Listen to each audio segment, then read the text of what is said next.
হ্যাঁ দোস্ত, কি অবস্থা? এই তো দোস্ত, আলহামদুলিল্লাহ। তোর কি অবস্থা?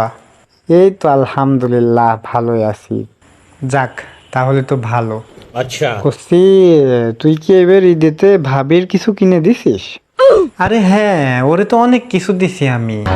একটা শাড়ি নিছে, একটা লেহেঙ্গা নিছে, স্যান্ডেল নিছে, কসমেটিক্স নিছে, মেকআপ যা ছিল, মানে মাথার থেকে পা পর্যন্ত যা আছে সবই তো দিছি ওরে। ठीक है। তা কসি দোস্ত, ওই যে ঈদিতে কি আসবিনি নাকি আমাদের বাসায়? হ্যাঁ, তোদের বাসায় তো অবশ্যই যাব। তুই আমারে দাওয়াত করলি না, বাসায় এসে দাওয়াত করে গেলি, তা তোর দাওয়াতকে আমি ফেলতে পারি বল দোস্ত? আমি সব দাওয়াত মিস করলে তো তোর বাসায় যাওয়া মিস করবো না। তুই আমার একটা মাত্র দোস্ত না? তোর আর আসার দরকার নেই দোস্ত। এইভাবে অপমান করছিস দোস্ত তুই দাওয়াত করে নিয়ে? তুই যে তোর বোর এত কিছু কিনে দিছিস, আমি ওই যে আমার বোর কাছে কইছি যে এবার ঈদিতে টাকা পয়সা নেই, কিছু কিনে দিতে পারছি না। তুই তোর বোর কিছু কিনে দিস নি, আমার বোর কাছে তো আমি এই কথা কইছি যে ওর বোর কিছু কিনে দিইনি। তাহলে এখন যদি তোর বউ আর তুই আমার বাড়ি আসিস আর আমার বউ যদি দেখে যে তুই হচ্ছে তোর বোর এত কিছু কিনে দিছিস, আমার তো মাইরে ফেলে দেবে না।